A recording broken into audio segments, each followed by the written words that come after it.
Hey guys, welcome to another episode of Inside Movies. My name is George Michail, and today I'm joined by Andrew Buckley. Andrew, thanks for being on the show. Thanks for having me, George. Absolutely, man. It's spooky time. It's October. Let's get into the top 10 horror movies of 2023. Your top 10. Just be specific. Your top 10. Not my top 10, yours. Yes. Okay, so it's my top 10. And so coming in at number 10 is Cobweb. Cobweb is a super cool indie horror movie starring Anthony Starr, who plays Homelander on The Boys. And it's about an 8-year-old who tries to investigate the mysterious knocking coming from inside the walls of his house. And his parents have got like this twisted past. And the creature design in this is pretty creepy. If you like horror, check it out. It's I don't want to spoil it, but there is something in there, and it's pretty creepy. It's not just nothing. It's so there is something knocking in there. It was a good one. I liked it. I think it was maybe a little bit overhyped. Like if you're really into horror and you're kind of like, kind of seeking things out, this one got a theatrical review. It was picked up, and it's a solid B horror movie. At number 9, I've got Megan. This came back out in January, and it's kind of Child's Play vibes with the. Did you see this one? This one I saw. I like this one. It was okay. It was good. She was creepy. That was the whole vibe, right? I mean, she was a creepy concept, and with all the AI crap floating around. Yeah, the dancing. But I mean, it's a hot topic right now. AI is a huge thing. So yeah, a creepy ass robot thing that becomes your friend and then kills everybody it's not that far out of realm of possibility now, is it? No. I liked it. I love Child's Play, so it really reminded me of that. I felt like the ending was like super telegraphed. So that kind of knocks it down a bit for me, but I liked all the performances, and I was down for it. And then at number 8, I've got Cocaine Bear. What the fuck, dude? Did you see Cocaine Bear? Yes. And it was terrible. It wasn't terrible. It was so bad. It was a little meandering, but like there was some good jumps. Like when the bear comes through the door, holy crap! I lost it, and like I had a couple of laughs in it. I liked it overall. No, not you. No, I didn't like Cocaine Bear. It was so dumb. Not like I think horror comedy. I always think like Zombieland or Shaun of the Dead, or like those are really good. Like they don't. It's rare you get those these days. And Cocaine Bear is like a weird swing where it's like kind of a horror, but they're trying to be funny, but it's kind of awkward and weird, stupid fucking ending. Like it's just. No, I didn't like it, George.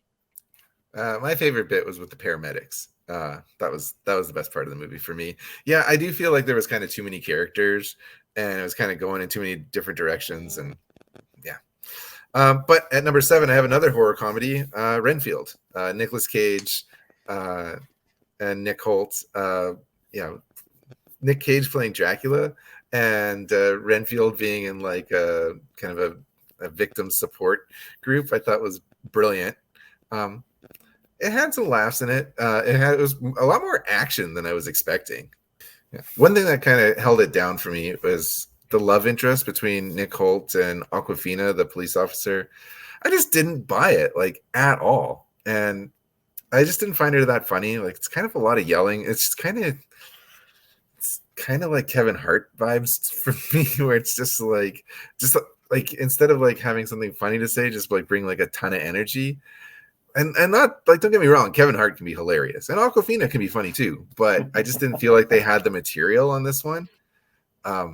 So you're gonna get hate mail. It's gonna be bad. I agree. I mean, I think like the Melissa McCarthy, Kevin Hart, Awkwafina's of the world, they always get just typecast, and they just lean into those roles and play the same character in every single movie.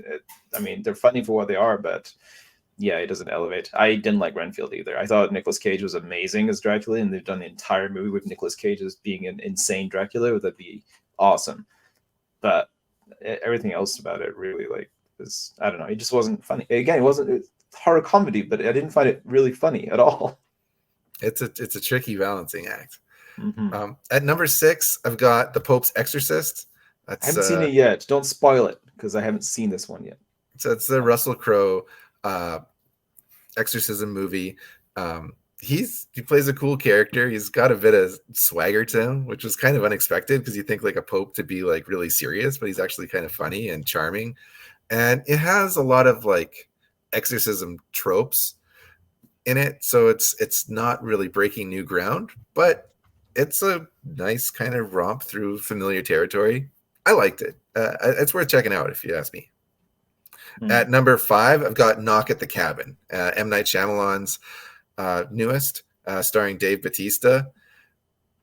It's so in the premise of it is that like 4 mysterious strangers show up at a cabin and tells the people who live inside the cabin that one of them has to die just to save the world, and they hold them ransom. And the thing is that the 4 strangers can't kill the people who are at the cabin. One of them has to kind of turn on each other and do it.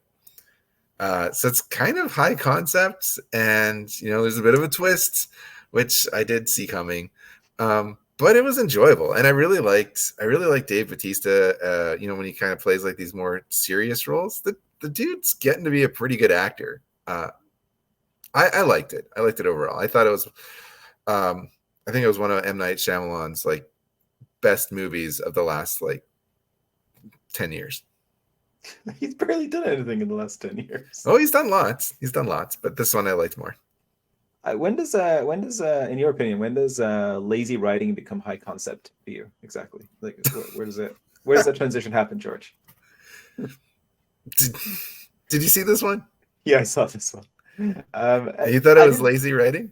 I thought it was like, I didn't mind it, but I love when a premise is like, they have to kill one another. We're not going to explain why. We're never really going to explain why because it's that high concept. It's like some of the Jordan Peele stuff, which I love, but at the same time, Us makes no sense when you actually think about it. But it's so high concept though. You don't worry about it. That's what this movie felt like to me. And for what it was, it had some good creepy parts to it, but it was never like in your face horror. It was more thriller based, I think, in my opinion. But I found the high concept side of it to be super lazy in this particular case.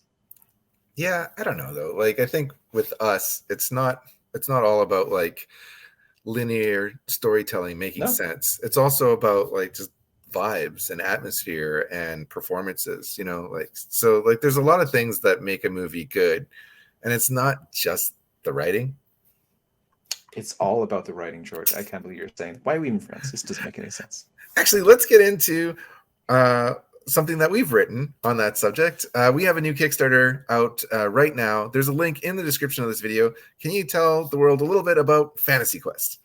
Yeah, Fantasy Quest is this wonderful adventure series that George and I have written, and the Kickstarter is based around the first issue. It's all characters that you kind of know and love in the public domain. We have, a lovable but kind of dim-witted Winnie the Pooh. We have a mysterious stranger. We have a drunk Merlin. We have Christopher Robin, who's a survivalist. We've got, the courts of Oz and Wonderland, war. Like, it's a lot of crazy awesome stuff going on in this story, and we have some amazing artists who are working on this too. Yeah, the book's beautifully illustrated by Rags Morales and Haley Renee. Rags is of course known for his work on Superman, Hawkman, and the DC Comics event Identity Crisis. Fantasy Quest is available right now on Kickstarter. Go and click the link and go and check out our book. So at number 4, I've got Stephen King's The Boogeyman. This one had a lot of great atmosphere. It's another kind of haunted house book about a family kind of reeling from a tragedy, and they move into a new place, and it's there's something else there. The sound design in this one was like crazy, and like I don't usually like put a lot of stock in like sound design. Like it's just like you kind of don't notice it a lot of the time.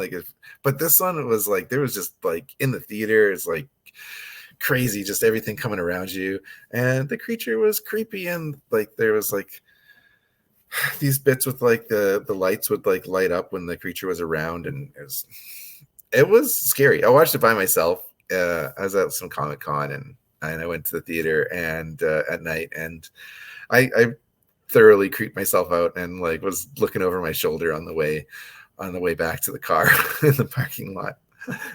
So yeah, it's worth checking out. And then at number 3, I've got the new Scream movie, Scream 6.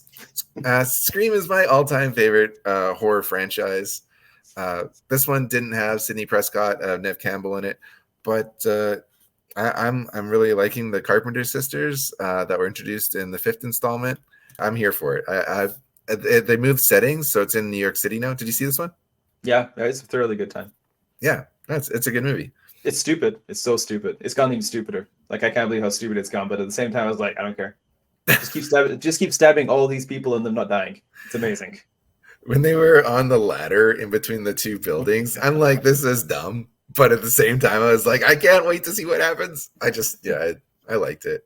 At number 2, I've got Evil Dead Rise. Oh, no. I liked Evil Dead Rise a lot. We discussed this before. Mm-hmm. They moved the setting into the city as well. It's not in a cabin this time.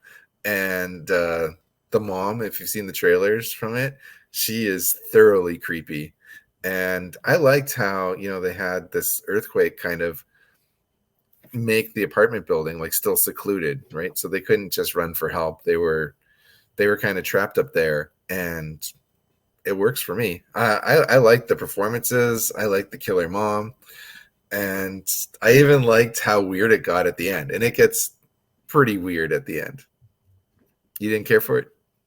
No, but I struggle with Evil Dead anyways. It's very gross out humor, gross out horror, and I don't do gross horror very well. Like, it doesn't appeal to me.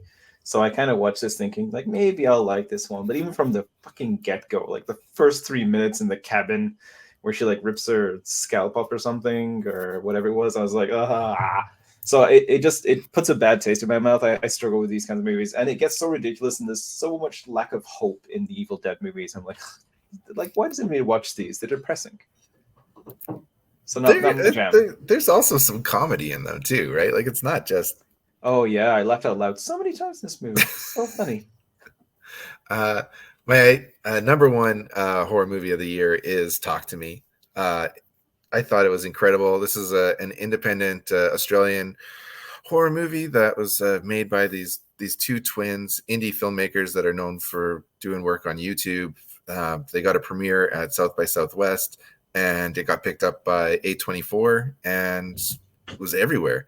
The movie's about this like creepy hand that you can hold, and then you get like possessed by spirits and stuff like that, and what happens afterwards. And it is disturbing. It's original, but still kind of a little bit familiar. But it is like, it goes in places you don't expect. I was just blown away by this movie. It's indie horror done very well.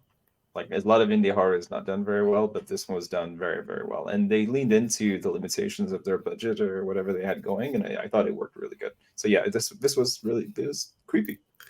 Is this like the only movie on my list? The only movie on this I agree with. I agree with you. Well, no, Scream. I was okay with Scream. All right.